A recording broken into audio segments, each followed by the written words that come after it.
Hello, everybody. Chad, Nicole, Humphrey coming to you from the Humphrey's Test Kitchen.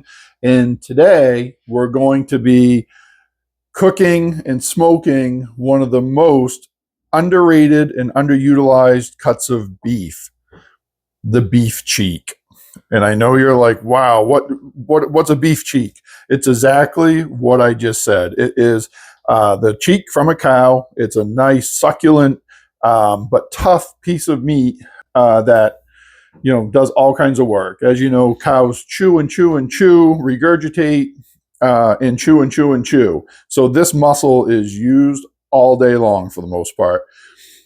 Just super flavor comes out of these, very beefy flavor comes out of these, but they are tough.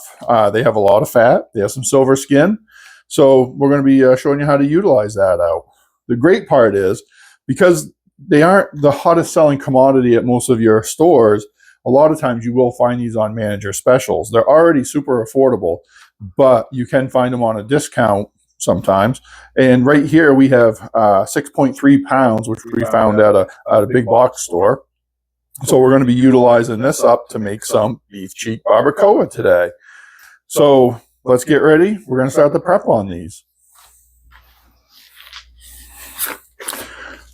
Now, as you can see, there's all kinds of various shapes and sizes in this package right out of the cryo vac. So we're going to cut this open, take it out, and remove some of the less desirable parts that we have in here.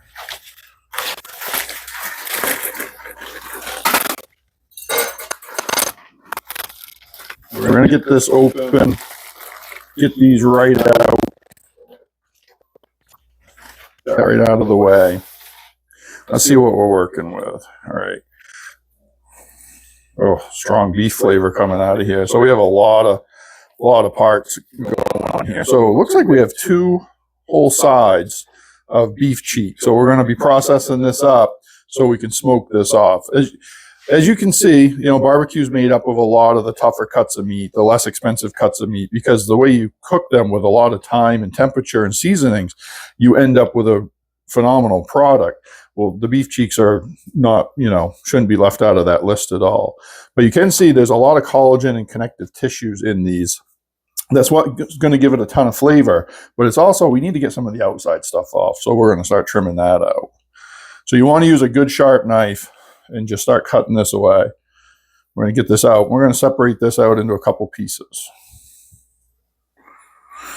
You can see we have a lot of silver skin, a lot of fat. So we're just going to come in, try to get that off. Now this actually is really tough stuff, so you want to have a nice sharp knife for this process. Come down. They do weigh quite a bit, so they do stay pretty stable on your cutting mat. I love disposable cutting mats too. It's a lot easier cleaning up using these. So you're probably wondering, what are we going to use these for? So it's essentially going to be a shredded beef, but we're going to use it for tacos, fajitas, things like that with the seasonings that we're going to do today. This does refreeze very well, so we will be vacuum packaging up a lot of the leftovers and kind of saving that for quick evening meals after work.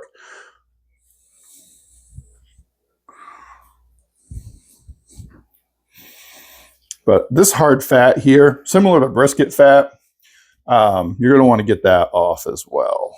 You want to get right under it as best you can. Neat part is there is definitely a good separation between the meat and this fat. So we can get right in there, get it right off. But it is tough.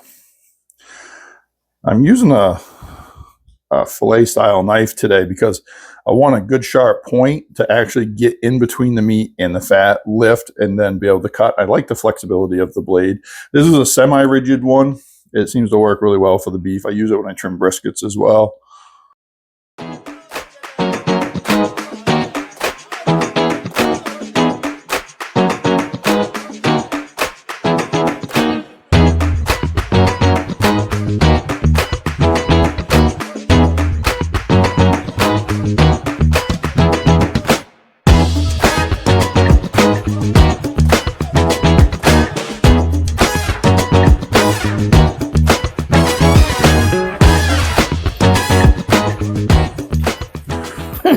This is just one big beef cheek. Wow.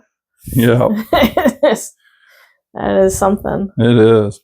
A lot of work to... This is. I mean, but it's worth it. This kind of meat, it's affordable. It's fun. It's something different.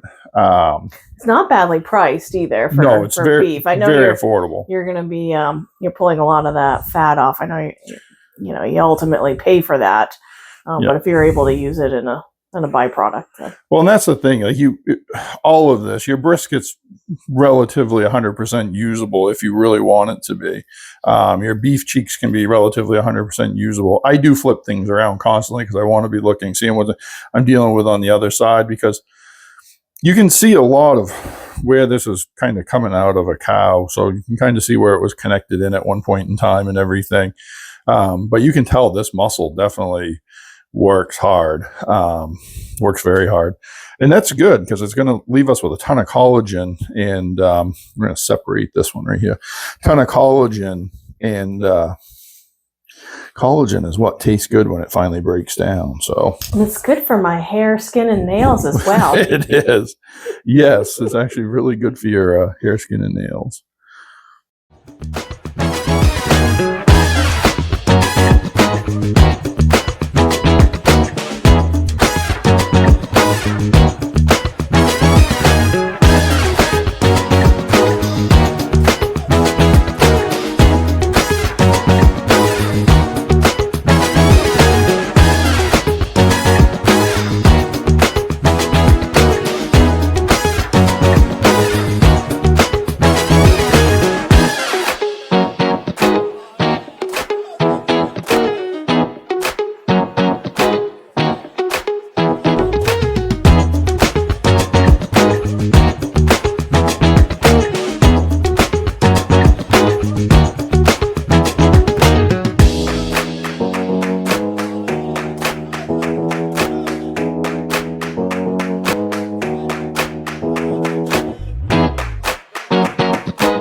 All right, so we have our beef cheeks mostly trimmed up right now. As you can see, you'll probably end up with two larger pieces, the main part of the cheek and some supplemental parts.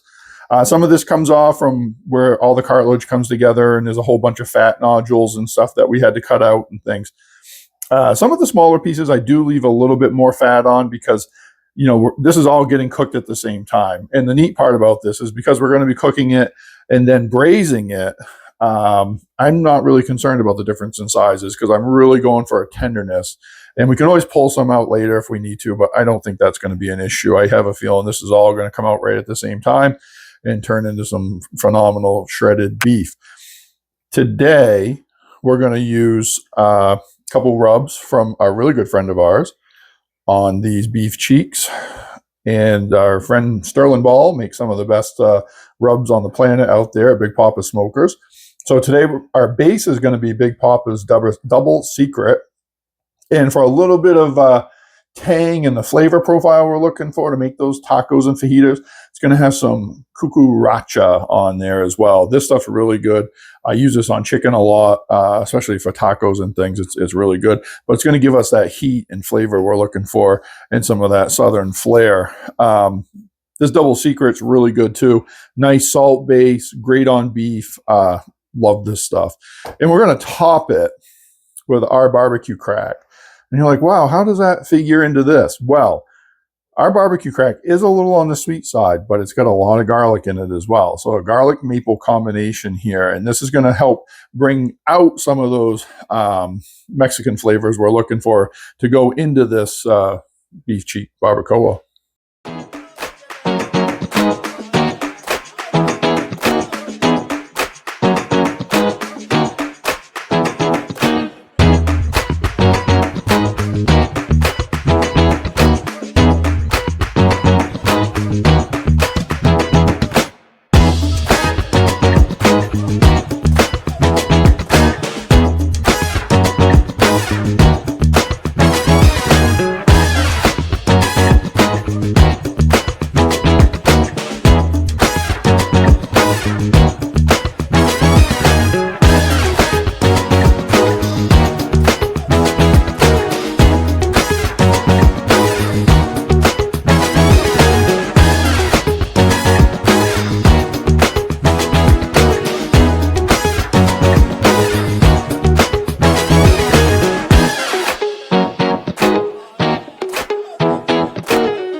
Go. Have our tin tray right here.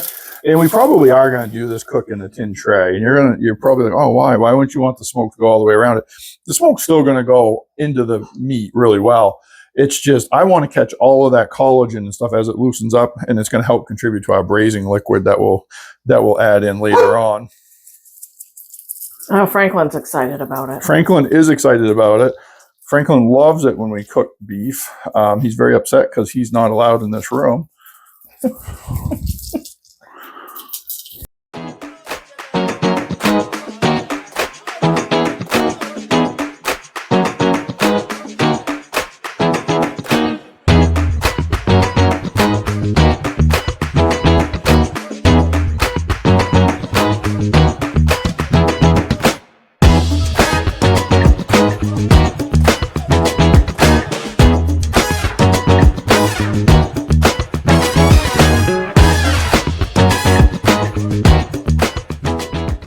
So these are just going to hang out on the counter here, covered in foil for about a half an hour while the smoker comes up to temp.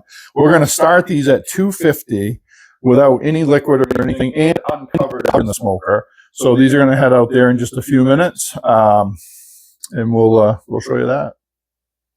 So today we're going to cook on one of the Humphrey's all aluminum reverse flow cabinet smokers. And we're using a Flame Boss today. And being all aluminum, the Flame Boss magnet doesn't stick to the aluminum, of course. But right now, we're still coming up to temp a little bit. We're at 247. We're set at 250. And it's pretty cold out here today. Not real worried about it. So we're going to put this in and get the cook started. And like I said, we're going to start at roughly the 250 mark. It's going to stay in here for several hours. And we're going to start that process. I do have a catch pan. I know we're cooking in a pan, but I always love to run a catch pan just in case, because you don't want any of that grease or anything to come down.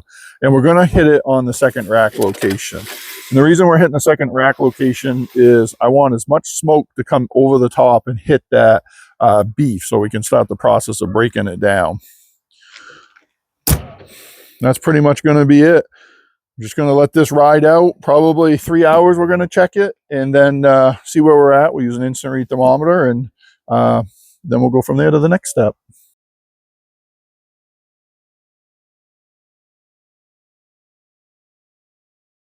All right, we're a couple hours into the cook. I just want to take a quick check here and see where we're at temperature-wise, just to make sure we don't overdo it before the braise cycle. All right, so those are looking good. Not a ton of fat coming out of them, which is nice. We did a decent trim job. So let's grab our instant read thermometer here. See where we're at here. So a little one is still a little under. All right, so we're going to call that 145. Big one should be way under then. Nope, looking pretty good. So we're going to give these another, I don't know, 22 to 25 degrees. Probably around the 165 mark. We're going to do our wrap and get those going. And so probably about another half an hour, we're going to let that go.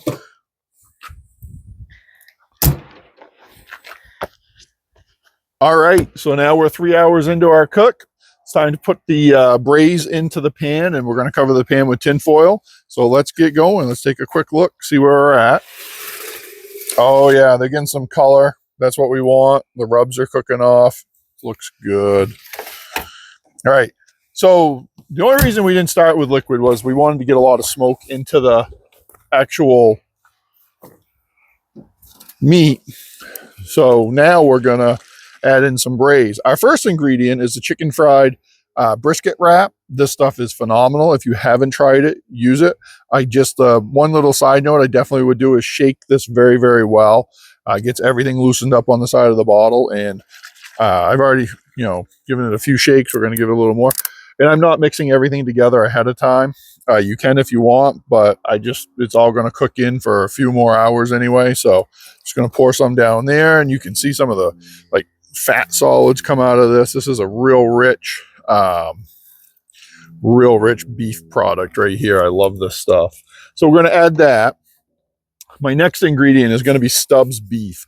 I love Stubbs products. You can make this type of thing at home, but there's so much food science and time and energy into the recipe perfection by these commercially produced products. There's no sense to reinvent the wheel at home.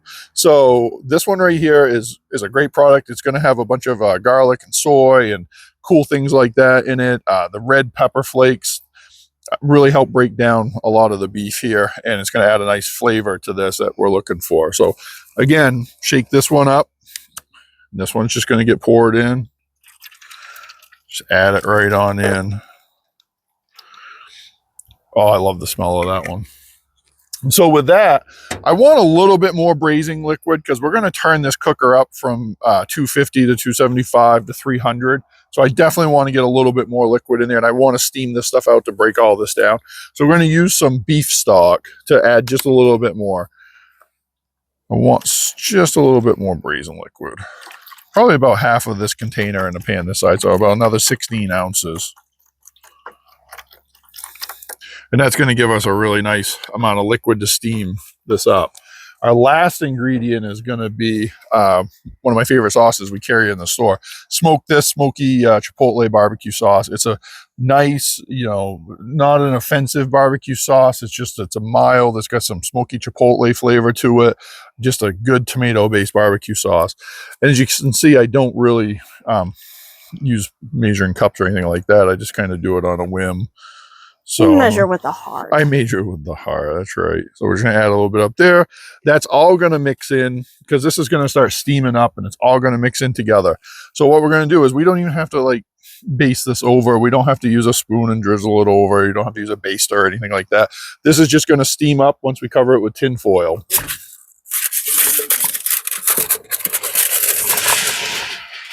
we're going to take our tin foil, break it right off.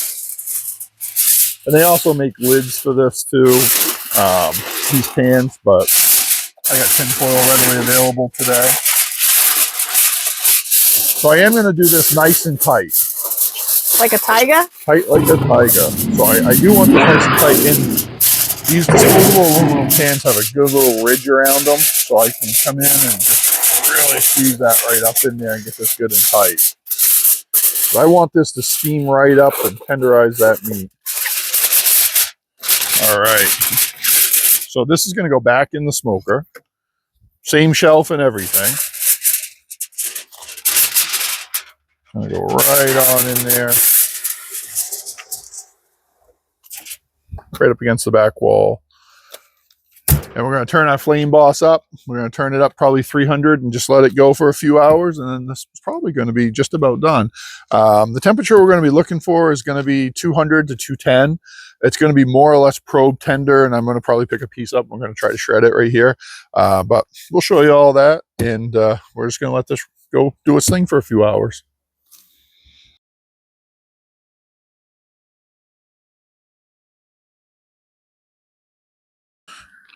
You're recording? Mm-hmm. All right, so we're a couple more hours into this cook. Time to start looking for some doneness. Let's see where we're at. Ooh, nice heat coming out of here. Smells good. Take this right out.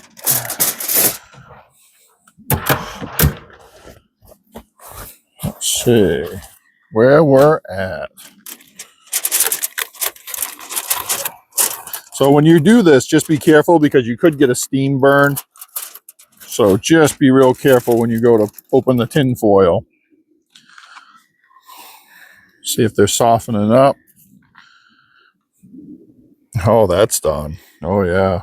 Right there, 210, 211. That's right where we want to be. Oh, look at that. Right on the money. Well, a little 1 degree over.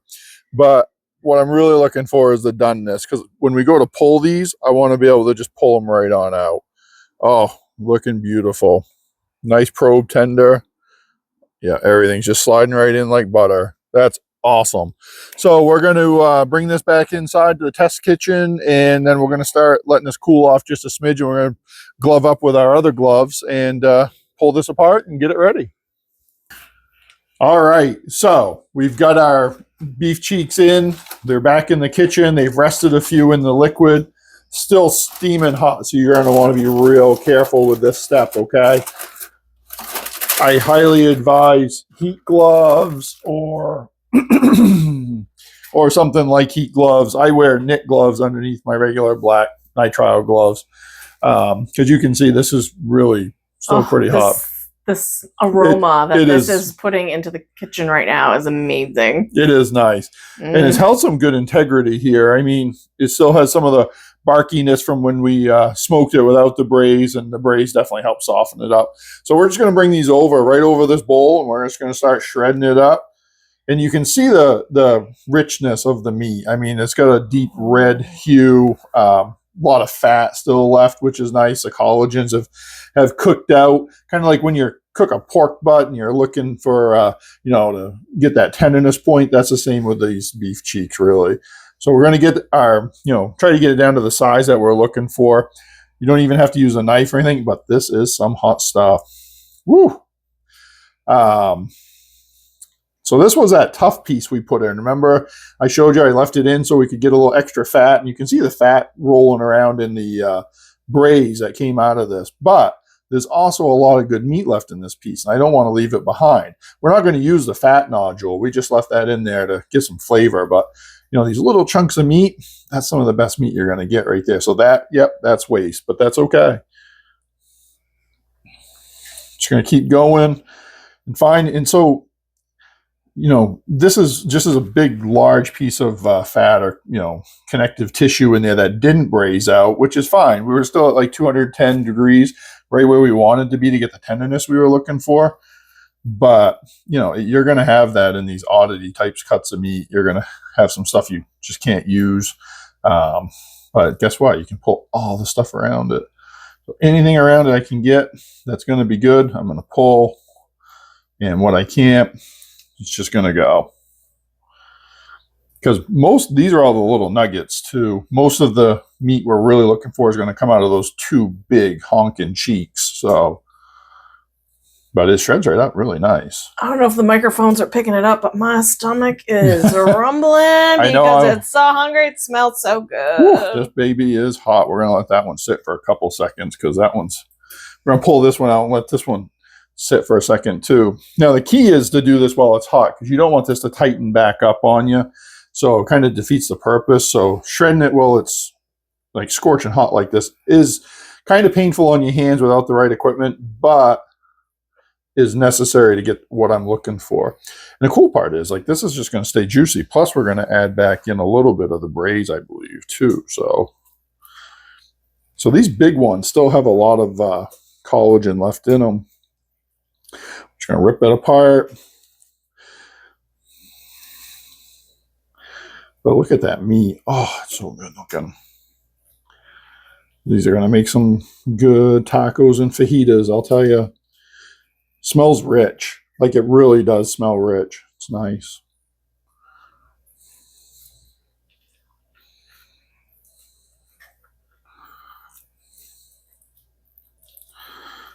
Let's get right down in there. Pull this right apart. And I'm not looking for big pieces. I'm not looking for big strands or anything like that because this is just going into tacos and fajitas. So the smaller the better. Bite-sized pieces are great. Kind of what I'm going for, just so it's easy to eat and you don't have to cut it up or anything. Now these are still slippery, just so you know, because you're dealing with fat and the collagen still coming out and everything. So they are a little on the slick side. But this is all really tender, extremely hot, juicy meat here. So we're just going to shred that right up. Look at that. It's coming.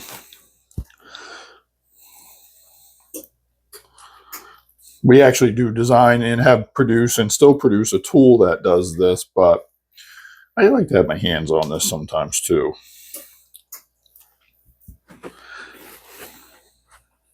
But look at that, just come right off. It's gorgeous.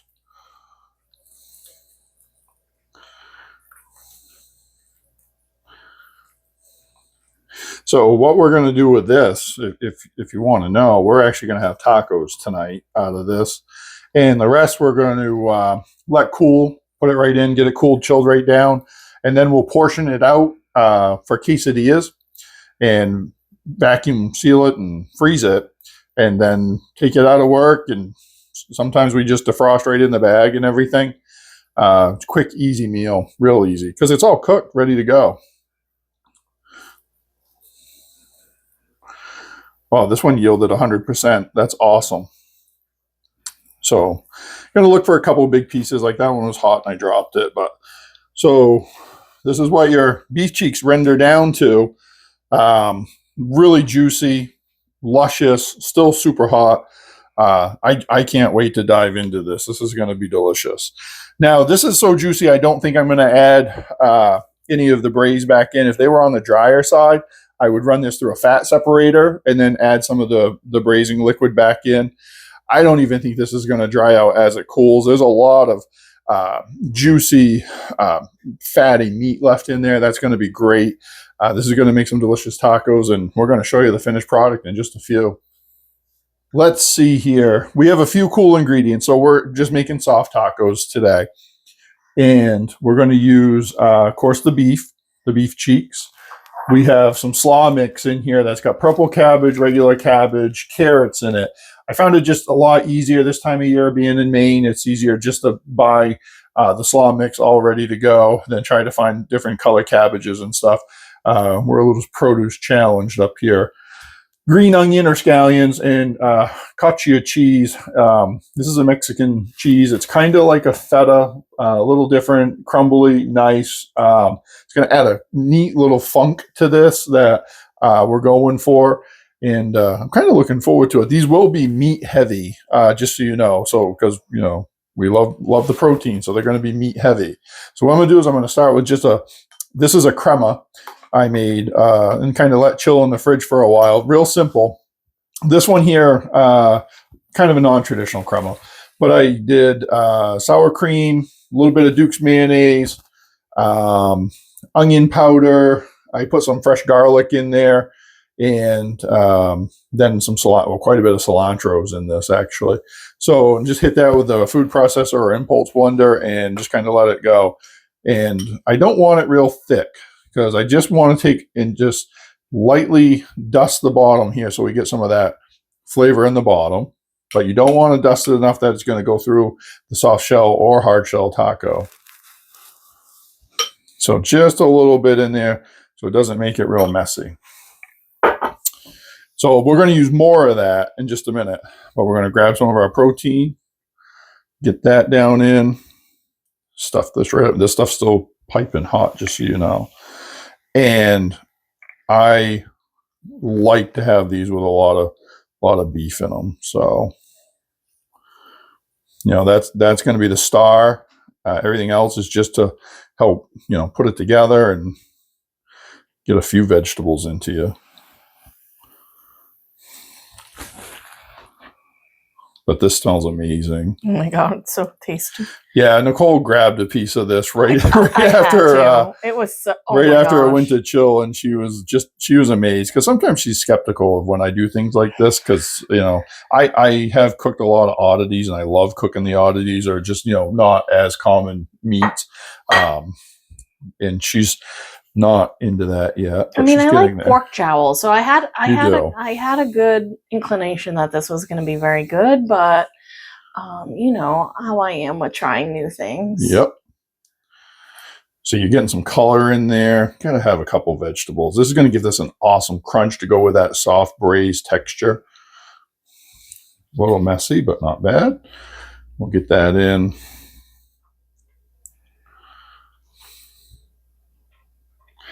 Get that all up in there. We'll pick that up, get that right back in. That's why we do this on a cutting board. And those taco holders are pretty handy. They are. And I love it, because we always do soft tacos, and if we do hard shell ones, it's great. It's easy to transport into your plate. I love these taco holders. So like I said, we're going to take some more crema, and we're just going to go over the top.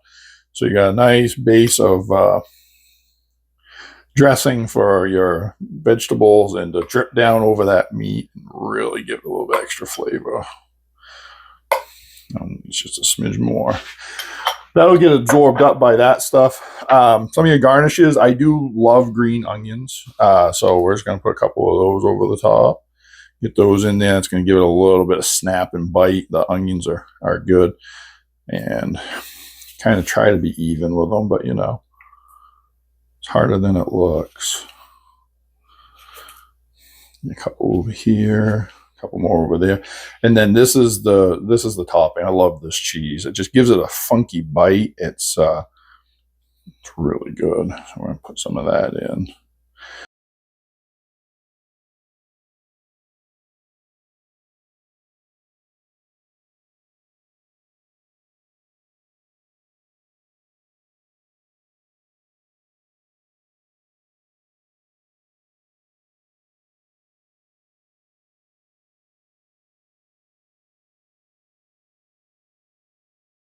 All right, now the fun part. We get to enjoy some of these awesome tacos. I can't wait to try and dive in right into one of these.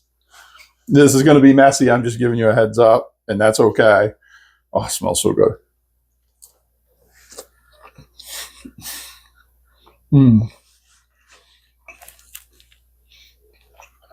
That's good. The richness of the beef. Spices coming through from the Cuckoo Racha. The cheese is balancing it out. The crema is like giving you just enough liquid to, you know, make that coleslaw mix just come right down through. Definitely got a little bit of zip to it. It's awesome. These are fresh tortillas. They're awesome too. This is a really good, nice balance. And I have a feeling I'm going to be eating all three of these. So I'll probably have to make Nicole a few more. These are absolutely delicious. Follow us. The recipe is going to be posted. And keep an eye out for our next cooking video.